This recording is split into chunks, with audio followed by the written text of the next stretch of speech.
Votre attention s'il vous plaît. Cet élément est en français.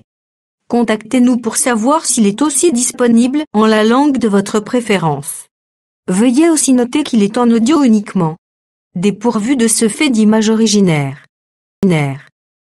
À présent, nous vous convions à suivre, depuis christequality.com et évangile-éternel.com, la rubrique Bible mot à mot, ou l'explication prophétique de toute la Bible, livre par livre, chapitre par chapitre, verset par verset, mot à mot. Elle est présentée aujourd'hui par l'homme de Dieu, le bien-aimé, le docteur Télémou Bouyeyi. Recherchez-vous les enseignements du docteur Télémou Bouyeyi? Allez sur christequality.com/télémoubouyeyi.html. Les enseignements sont disponibles en texte, audio et vidéo.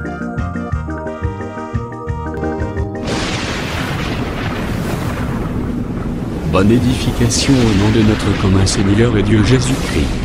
Amen. Oui, que le Seigneur vous bénisse.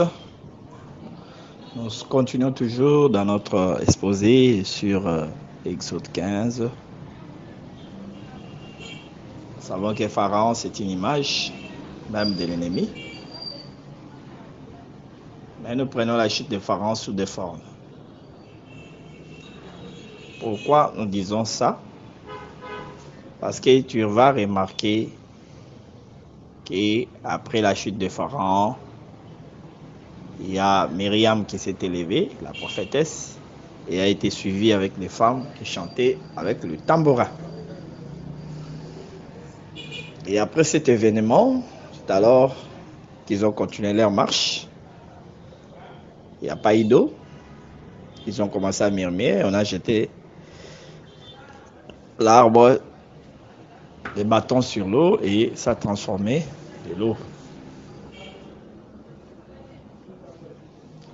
C'est ainsi que le peuple s'achemina jusqu'au Élim, là où ils se reposèrent. Non, là où le peuple se reposa plutôt.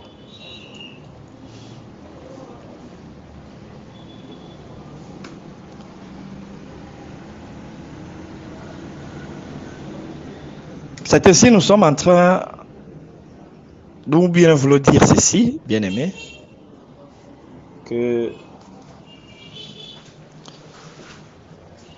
l'effacement des pharaons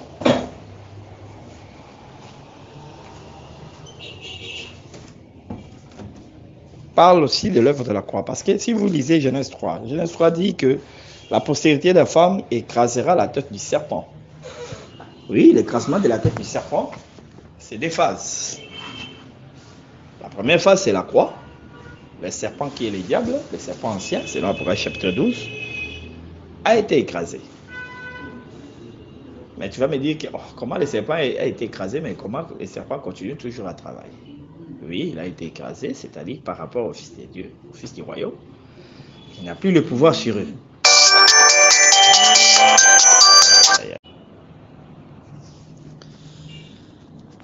Nous lisons le verset 22, parce qu'après les cantiques là, et l'intervention de Mariam, il y a le verset 22 du livre Exode 15. Nous les lisons jusqu'au verset 27e. Et Moïse fit partir Israël.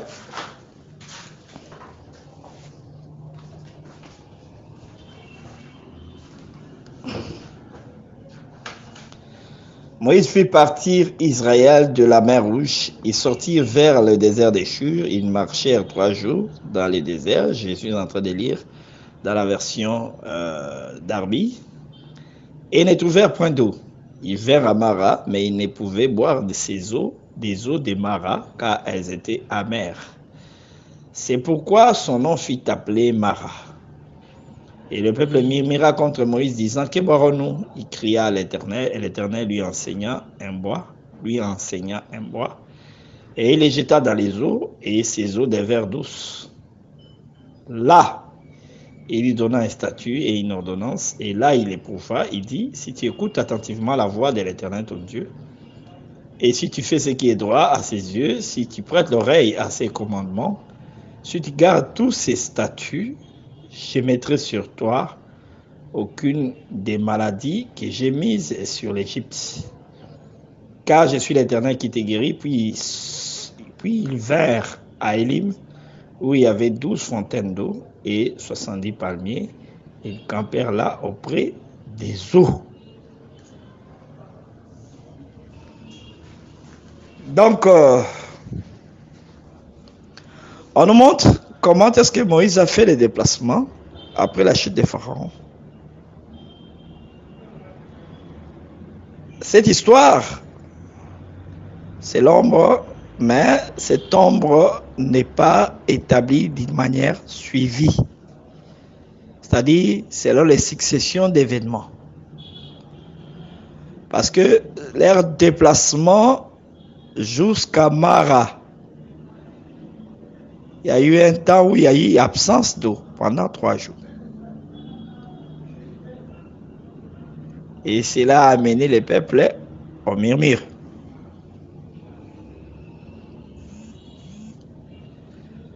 Si nous voulons placer ces choses-là dans les temps, parce que nous disons toujours que ces écritures, ces choses-là, ce sont des ombres. Quand est-ce que l'eau n'était pas là? Et après, quand le peuple murmure, il trouve l'eau amère qui devait être changée en eau douce. Excusez-nous pour cette petite interruption. Je disais que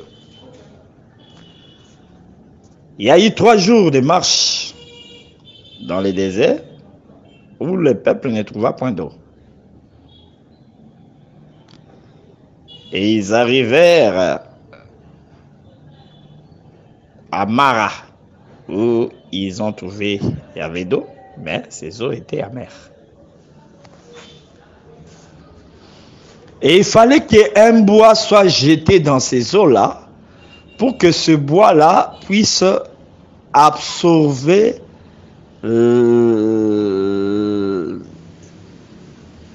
la qualité,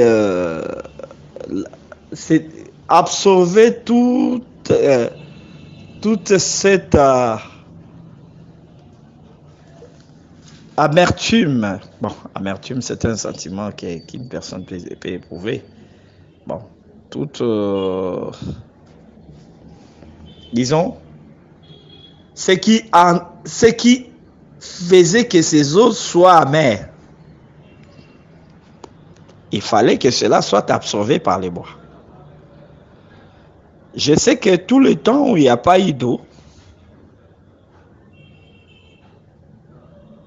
c'est un temps où le ciel est fermé. Quand il n'y a pas d'eau, c'est qu'il n'y a pas de pluie. Quand il n'y a pas d'eau, c'est qu'il n'y a pas le rocher. Parce que lorsque le rocher est là, l'eau est là. Lorsque la pluie est là, l'eau est là. Tu vois.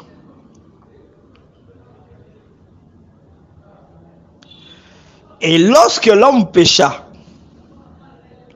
le ciel fut fermé, il n'y avait pas de pluie. Les rochers n'étaient pas encore là. Tout le temps avant la venue du Seigneur, c'était un temps où il n'y avait pas d'eau. L'eau qui devait rafraîchir, l'eau qui devait donner la vie, l'eau qui devait purifier, laver, n'était pas là.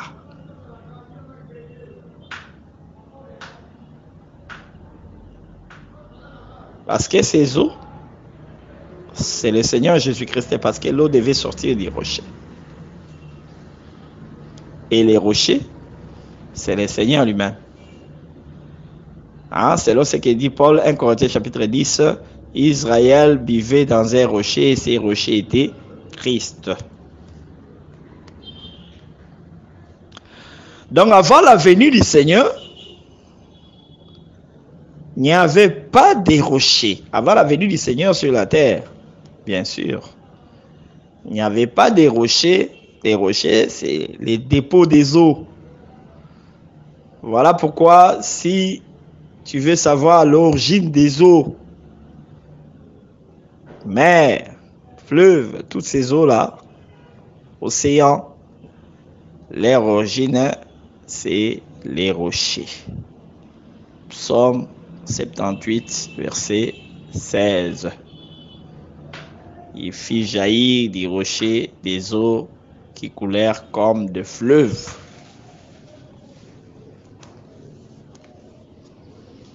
Donc, l'origine de ces eaux, parce que si tu parles de la pluie, c'est des eaux d'en haut.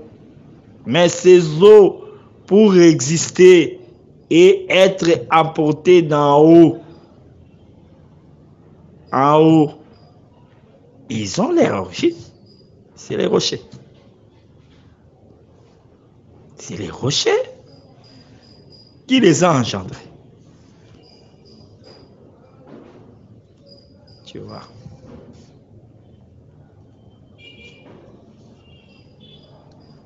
Voilà pourquoi, lorsqu'Ésaïe parle d'Abraham aussi comme un rocher, c'est lui qui a fait sortir ces eaux-là, qui est Israël, les eaux dans le sens des peuples. Dans le sens des peuples, Israël, c'est le peuple qui est sorti d'Abraham. Et ça dans la lignée qui est choisie par Dieu.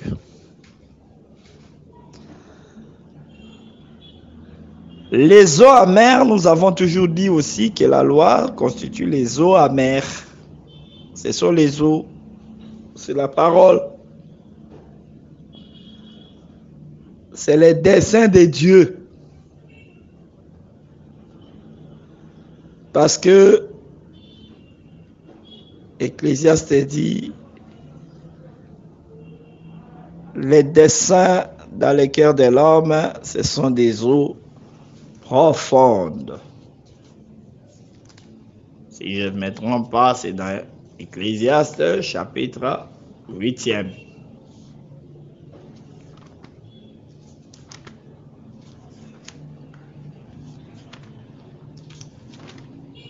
Exode 8e, c'est là où on parle de ces choses-là.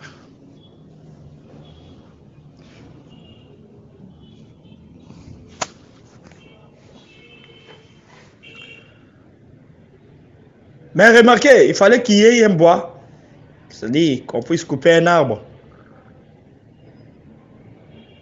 Et c'est ce que Job dit, l'arbre a de l'espérance.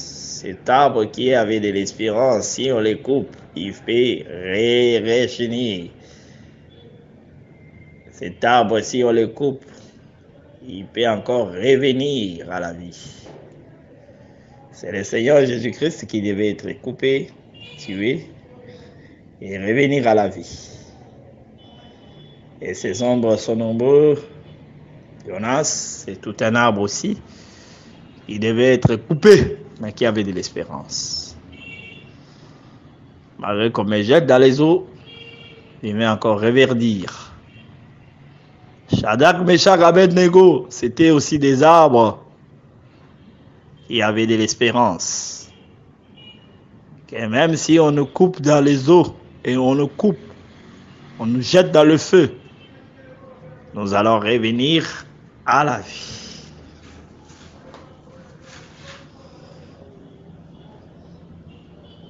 C'est ainsi que nous disons que le Seigneur lui-même, comme cet arbre qui a été coupé, il s'est présenté comme un bois qu'on a jeté dans les eaux. C'était sa descente sur la terre. Le Seigneur devait les couper, les tuer et les jeter dans les eaux. Il devait... Voilà pourquoi il dit que je suis venu accomplir la loi.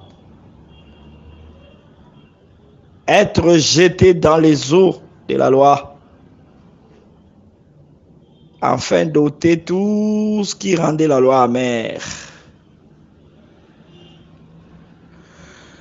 Ôter la mort qui était dans la loi. Et rendre ces eaux-là agréables à boire.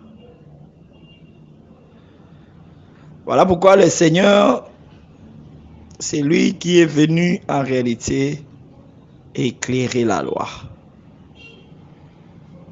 C'est lui qui est venu en réalité redonner encore la vie à la loi. Ôter l'ombre et nous donner le corps, la réalité.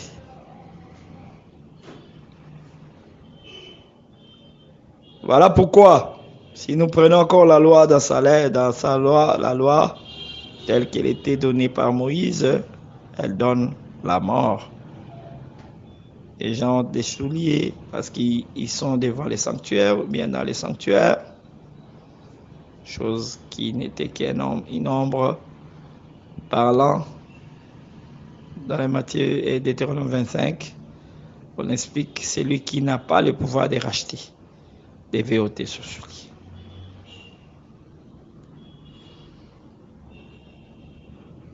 Mais nous devons avoir des souliers aux pieds. C'est les ailes de l'évangile, selon que Paul le dit dans les livres d'Éphésiens chapitre 6. Il appelle les souliers comme les ailes. Les ailes de l'évangile. Alléluia.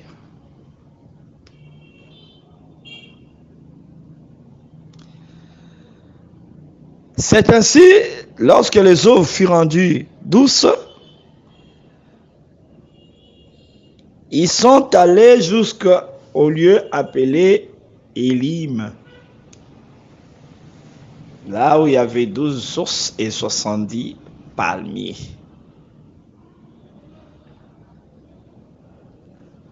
Douze sources. Remarquez, après que les eaux furent rendues douces, c'est alors qu'apparurent les 12 sources. C'est-à-dire, les peuples découvrirent après cela les 12 sources qui sont ombre et image des 12 apôtres, qui sont des sources. C'est-à-dire, par eux que nous avons reçu la parole. Et que le monde entier sera arrosé par eux. Ce sont des sources. Ce que nous prêchons, ce que nous croyons, ce que nous confessons, ce que nous pratiquons, vient des apôtres. Voilà pourquoi on les présente comme des fondements de la ville même de Jérusalem, d'en haut. Nous sommes comme des murs, mais nous sommes liés au fondement. Le fondement qui est le Seigneur lui-même.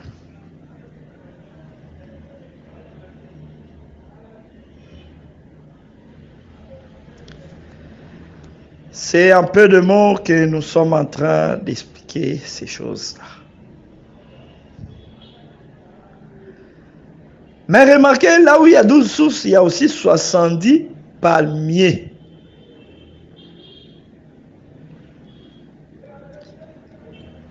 Et les livres des psaumes disent que les justes croissent comme le palmier. On compare les palmiers à la croissance des justes.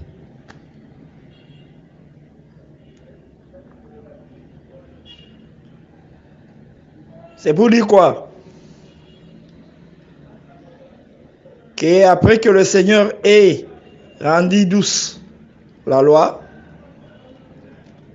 parce que jusqu'à ce jour, nous avons l'ancienne alliance avec nous. Mais cette ancienne alliance n'est plus, nous la vivons plus telle qu'Israël le vivait, selon la chair. Voilà pourquoi nous sommes en train même de parler d'Exode 15. Mais la façon dont nous parlons d'Exode 15, des événements qui se sont déroulés du temps de Moïse, nous les présentons, tous ces événements-là, comme de l'ombre, selon Hébreux chapitre 10, verset 1. Alors qu'ils possèdent l'ombre de bien à venir. Selon Colossiens 2, 16 à 17. Toutes ces choses, c'est qu'ils étaient ombre de bien à venir. Donc,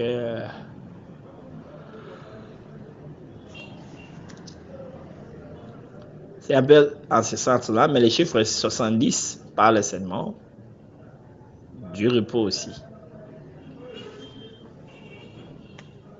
Je sais que ce chiffre a divers sens. Parle de la vie d'un roi, selon le livre d'Isaïe.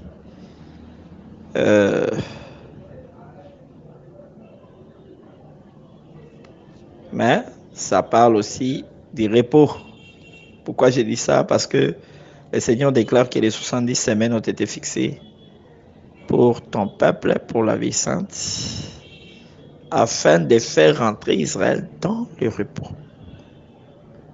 Le but de 70 semaines, le faire rentrer dans le repos. Dans le millénium aussi.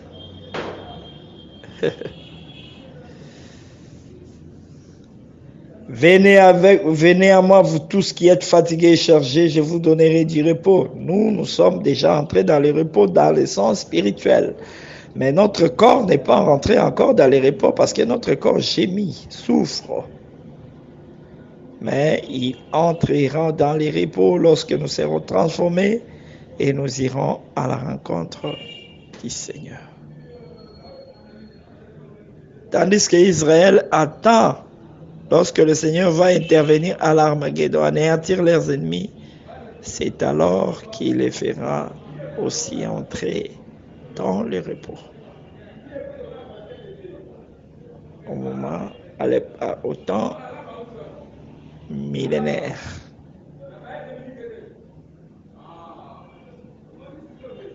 C'est dans ce sens-là que nous sommes en train de comprendre ces choses.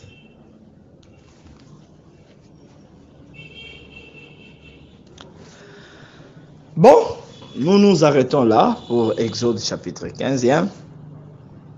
Mais nous entrons directement à l'Exode chapitre 16. Je fais la lecture du premier verset et la suite, nous allons les suivre après. Exode 16, verset 1. Ils partirent d'Élim, toute l'assemblée des fils d'Israël, vinrent au désert des Signes, qui est entre Élim et Sinaï. Et le 15e jour du second mois, après leur sortie du pays d'Égypte, toute l'assemblée des fils d'Israël murmura contre Moïse et contre Aaron dans le désert. Et les fils d'Israël leur dit: Ah, que nous ne sommes-nous morts pas dans la main de l'Éternel dans le pays d'Égypte, quand nous étions assis auprès des pots de chair, quand nous mangions du pain à satiété, quand vous nous avez fait sortir dans ce désert pour faire mourir de faim toute cette génération.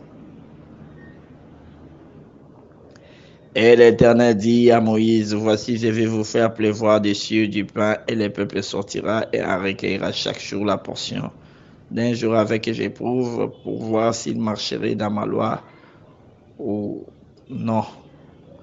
Il arrivera que le 6e jour, ils prépareront ce qu'ils auront rapporté. Ce sera le double de ce qu'ils recueilleront chaque jour.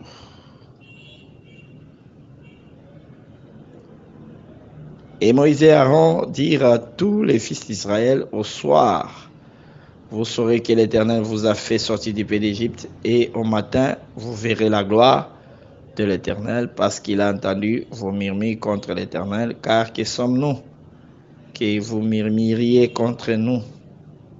Et Moïse dit: Ce sera ainsi que l'Éternel vous donnera le soir de la chair à manger, et au matin du pain à satiété. Parce que l'Éternel a entendu vos murmures que vous avez proférés contre lui. Car que sommes-nous? Vos murmures ne sont pas contre nous, mais contre l'Éternel.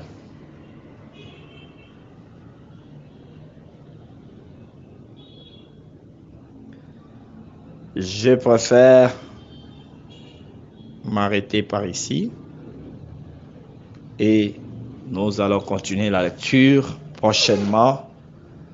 Ensuite, donner l'explication. Parce que si nous ne faisons que lire sans expliquer, c'est rien faire. Le travail du ministère, c'est de lire et d'expliquer, de donner de la clarté, de donner de la lumière, afin que le peuple de Dieu ne soit pas dans la confusion. Que le Seigneur de gloire vous bénisse abondamment. Nous allons continuer prochainement. Amen.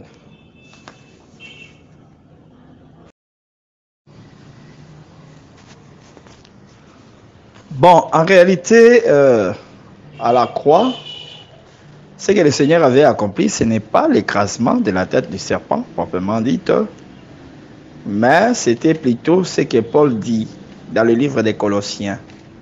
Paul déclare ceci dans le livre des Colossiens, chapitre 2. Il dit, nous allons lire cela, voir la déclaration de Paul sur le travail du Seigneur sur la croix. Parce que la Bible, il faut la prêcher avec beaucoup de précision. Parce que c'est une Bible, c'est un livre sacré.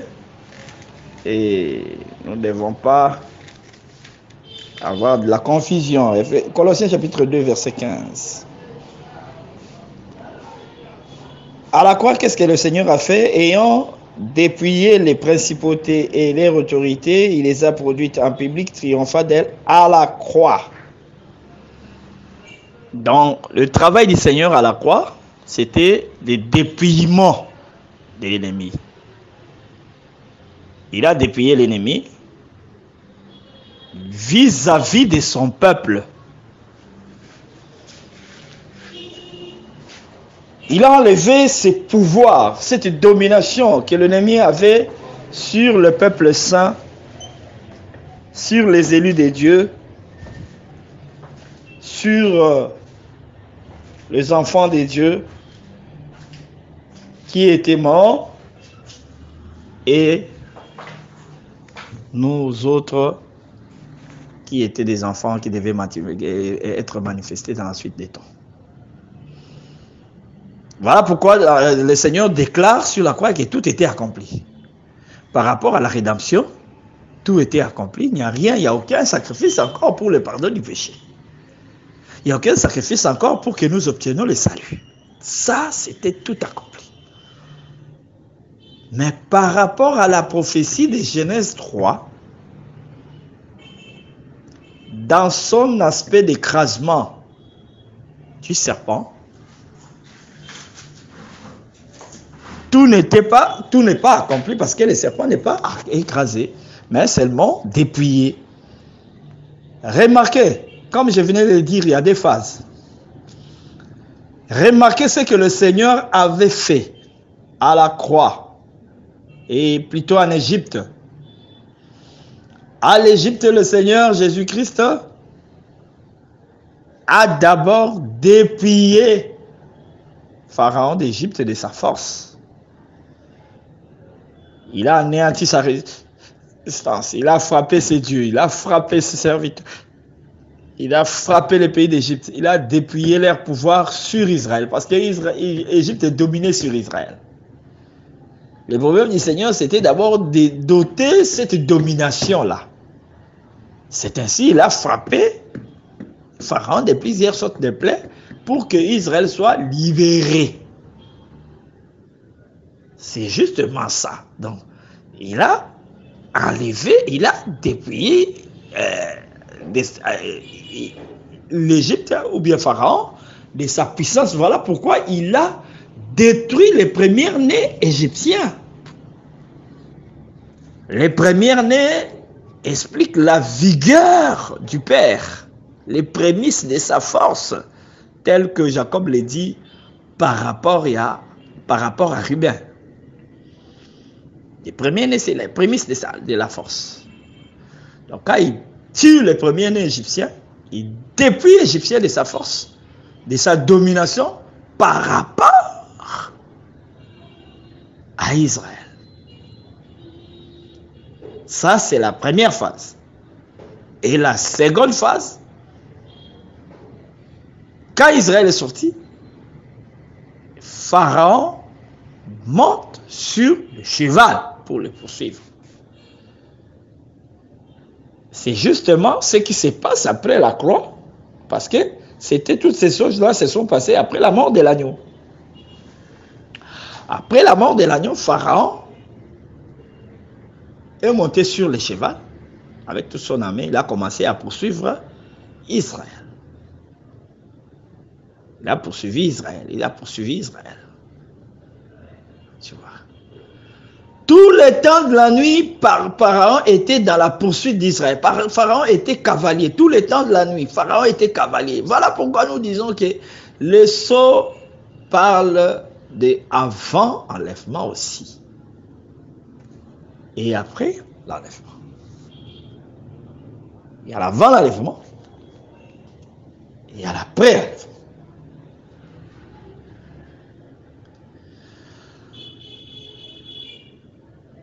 Mais vous allez remarquer qu'à la fin, qu'est-ce qu'il fait? Il amène Pharaon dans les grandes eaux.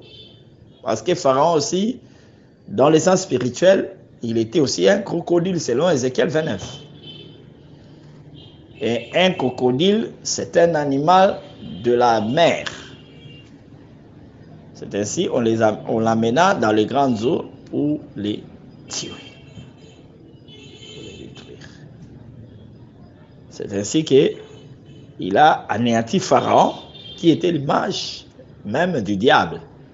C'est l'écrasement en ces moments-là. Donc, pour parler de l'écrasement proprement dit, le Seigneur en a fait par les étapes.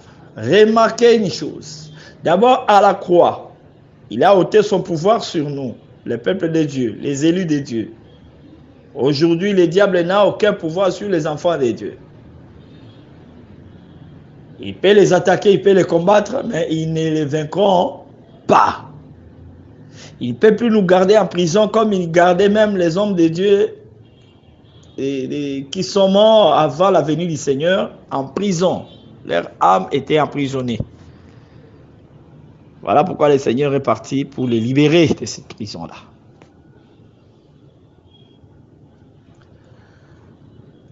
Pourquoi nous disons que le diable n'est pas encore écrasé? Parce qu'il continue toujours à travailler. Jean dit, après l'enlèvement, que le monde entier est sous la puissance du malin. Et Paul, dans Romains chapitre 16, verset 20, il dit ceci. Parce que lorsqu'il faut défendre quelque chose, il faut la défendre en conformité avec les Écritures. Paul dit ceci. Or, le Dieu de paix brisera bientôt Satan sous vos pieds. Que la grâce de notre Seigneur Jésus-Christ soit avec vous. Dans la version d'Arby, on a utilisé le langage de briser, mais dans la version seconde, on parle de l'écrasement. Donc, Romains chapitre 16, verset 20 parle de l'écrasement, mais Paul dit dans le futur, brisera, écrasera, dans la version seconde. C'est Paul prêche après l'enlèvement. Mais en les lisant, vous allez vous rendre compte que jusque-là, le serpent n'est pas encore écrasé parce que le serpent, le grand dragon, le serpent, c'est le diable selon Romains chapitre et selon Apocalypse chapitre 12. 9, si je ne me trompe pas, d'écriture, des versets. Tu vois. Donc, l'ennemi, dans son action, comme serpent,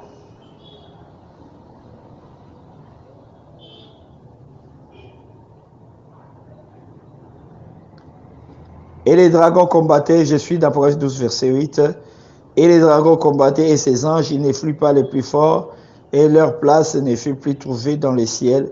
Et les grands dragons firent précipiter les serpents anciens, verset 9e.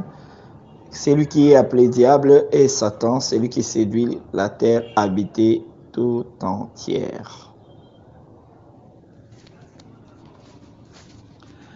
Donc, quand le diable se présente comme un dragon, là,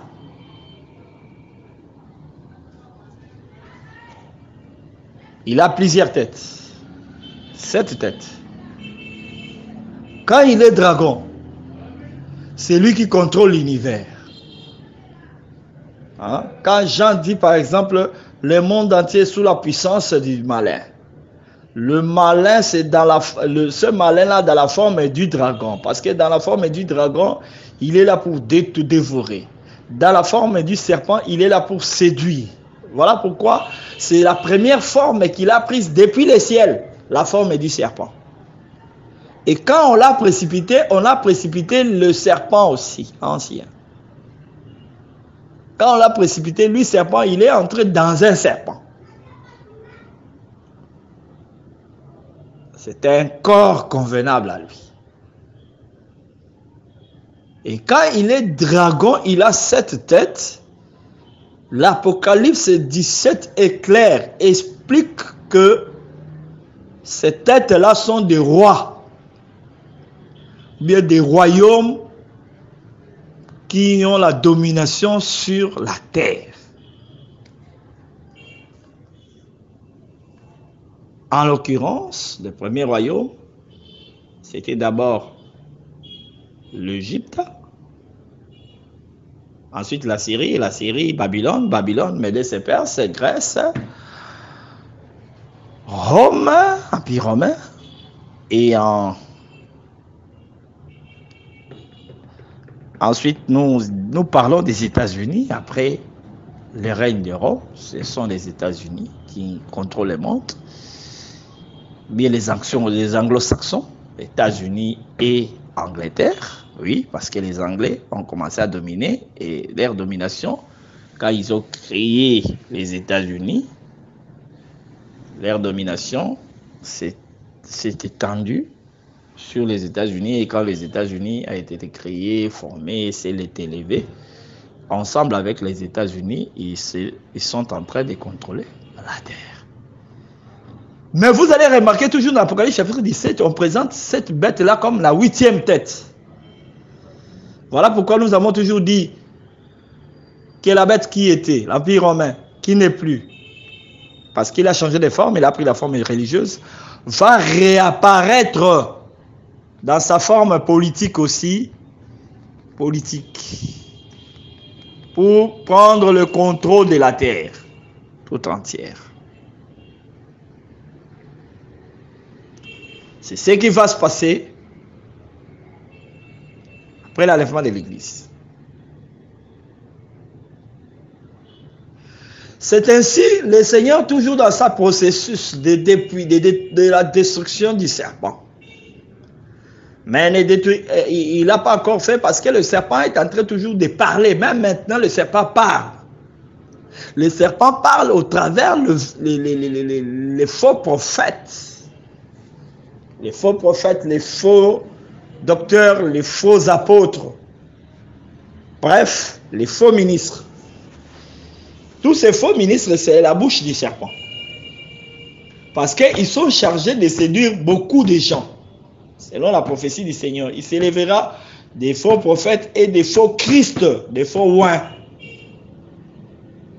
Et ce sont ces faux oins qui ont comme mission de séduire beaucoup de gens. Donc c'est la bouche du serpent qui est toujours en train de parler. Et cette bouche du serpent qui est en train de parler, dans sa dernière phrase, il doit s'élever comme l'homme du péché. C'est lui qui doit se présenter comme Dieu, qui doit être adoré.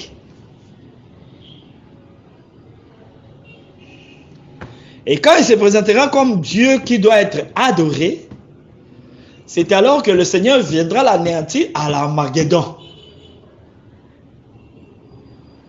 Donc, le Seigneur, quand il va intervenir à l'Armageddon, c'est pour anéantir la bouche du serpent. Les faux prophètes et la tête du dragon. Parce que la bête, c'est la 7e tête. Et 8e. Hein? Elle est du nombre de 7. En réalité, la bête se présente comme une autre tête, mais en dehors de cette tête, du dragon. La bête, c'était la 6e tête, mais qui va se présenter comme 8e. Mais en réalité, le dragon porte 7 têtes. C'est là, Apocalypse chapitre 17. Et quand il va se présenter ainsi, le Seigneur, quand il va venir à l'Armageddon, il anéantit la bouche du serpent, il anéantit sa tête, la tête du dragon, la dernière tête du dragon, donc la 6e tête qui n'est plus, qui va réapparaître en réalité, parce que c'est la tête qui était blessée. Dans Apocalypse 13, lorsqu'on dit l'une de ces têtes a été blessée, c'est la 6e tête. Et cette blessure constitue dans la déchirure du royaume. Quand ce royaume a été déchiré, cela veut dire que la tête de la bête a été blessée. Il ne faut jamais avoir de la confusion pour dire que Hérode, c'est les dragons. Non, Hérode n'est pas les dragons. C'est l'image seulement. C'est l'ombre. Mais ce n'est pas les dragons. Parce que les dragons qui se présentent devant la femme a commencé à se présenter devant la femme depuis le début de l'Église jusqu'à la fin du temps de l'Église.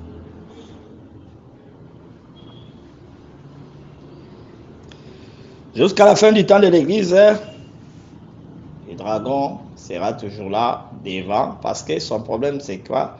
Quand l'Église cherchera à enfanter, à manifester le Fils, c'est-à-dire l'épouse parfaite, car l'épouse c'est le reflet du Fils, c'est un autre moi-même, hein? Un autre, c'est Christ sous une autre forme, disons. C'est ce que Adam cria à l'Éden. Voici cette fois-ci, os de mes os, chair de ma chair, ou bien un autre moi-même dans d'autres versions. C'est ainsi, Paul parle dans Ephésiens chapitre 4 d'avoir la stature de Jésus. Nous devons avoir la statue de Jésus. Tu vois.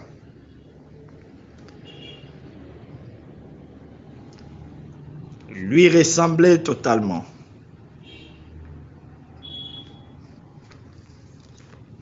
C'est pour cela, vous allez voir quand le Seigneur est en train de parler de Jérusalem d'en haut. Il appelle ce Jérusalem d'en haut l'épouse. Et cette épouse a l'aspect de la pierre de jaspe. Si tu prends cet aspect-là, tu compares à celui qui est assis sur le trône d'Apocalypse chapitre 4. Tu verras que cet aspect-là qu'a Jérusalem d'en haut.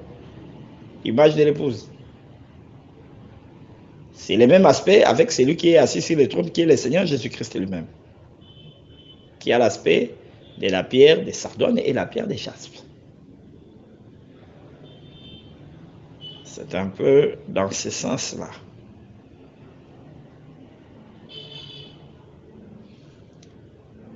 C'est ainsi. Nous sommes en train de dire ceci. C'est seulement à la fin de tout. C'est-à-dire, après l'Armageddon, le diable ne sera pas anéantir parce que le Seigneur va le mettre en prison. Il va l'empêcher seulement d'agir. C'est comme Nabuchodonosor était emprisonné pendant un temps. Mais son royaume subsistait toujours. Le diable sera mis en prison. On va l'empêcher d'agir. Mais vous allez remarquer qu'après le millénium, après les 1000 ans, lorsqu'il sera relâché, il va encore séduire les habitants de la terre. C'est-à-dire, sa capacité de séduction ne lui sera pas ôtée. On va encore lui donner le temps de séduire les habitants de la terre. Et après cela, il y aura la deuxième résurrection avec le jugement dernier. Et c'est alors du jugement dernier qu'il sera jeté dans les tangs de feu. C'est ça, son écrasement, ou bien son effacement, ou bien son anéantissement total.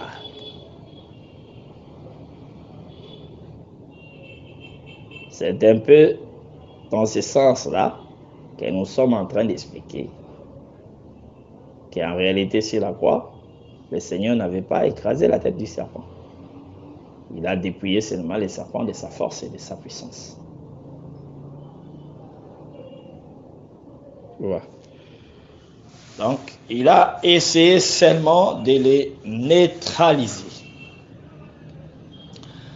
Maintenant, vous allez remarquer que après l'effacement des pharaons, Myriam sort avec les tambourins et elle était en train de chanter. Vous allez remarquer que cet événement s'est répété après la chute de Goliath. Quand Goliath fut tombé, les femmes se sont mises à chanter.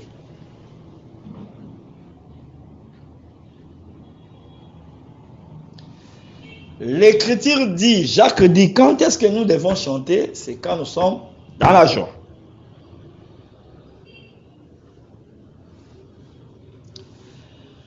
Je sais que ces choses peuvent revêtir plusieurs formes. Ce n'est pas pour rien que l'Écriture souligne que Myriam, c'était une prophétesse. Ce n'est pas pour rien. Une femme, mais qui avait la prophétie. Et une femme qui avait la lampe, la lumière, parce que la prophétie, c'est une lampe, c'est une lumière. Selon 2 Pierre chapitre 1, la parole prophétique, c'est une lampe, c'est une lumière qui brille dans les lieux obscurs. Tu vois. Et derrière elle, il y a une suite de femmes. Oui, frère. Nous pouvons dire ceci.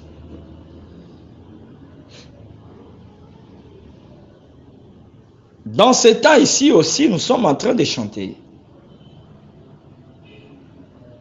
Myriam, c'est le ministère.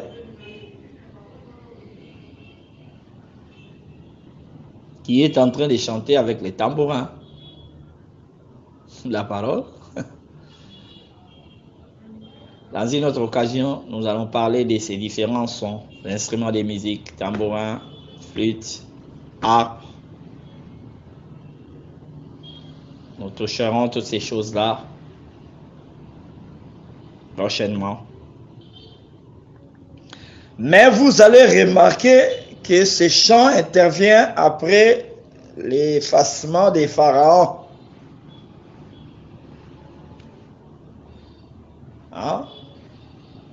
La libération d'Israël, quand Israël est libéré entre les mains de l'ennemi, il a traversé la mer, il a vaincu la mort, il est ressuscité. Vous allez voir aussi dans le livre d'Apocalypse, on montre les gens avec des harpes en train de chanter. Ceux qui viendront de la grande tribulation, ils auront des harpes en train de chanter après la grande tribulation. Chant de victoire. Mais si nous le prenons dans le deux aspects, Myriam comme l'image du ministère, c'est nous maintenant, nous sommes en train de chanter, de célébrer la victoire du Seigneur sur la croix.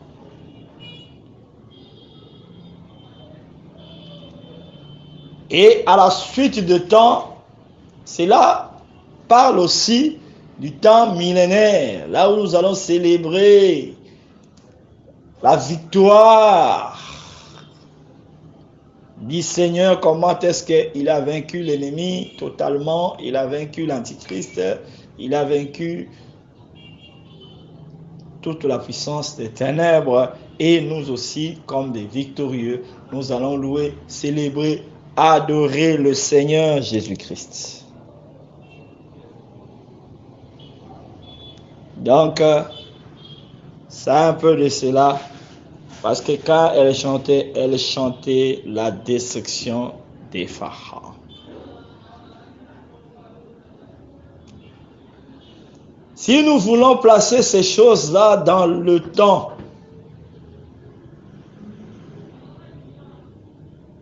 ça sera au temps millénaire. Parce qu'en ce moment-là, que le cavalier sera neutralisé dans l'Armageddon.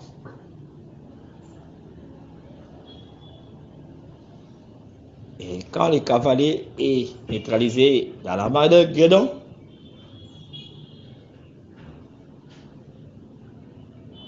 c'est le Seigneur lui-même qui sera la lumière, typifiée par Myriam. Pourquoi une femme? On parle des cantiques de l'agneau. Le Seigneur est représenté aussi comme l'agneau, même l'Apocalypse, lorsque l'ouverture du 6e psaume parle de la colère de l'agneau.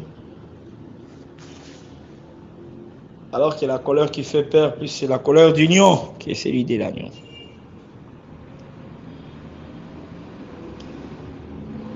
Remarquez ces choses.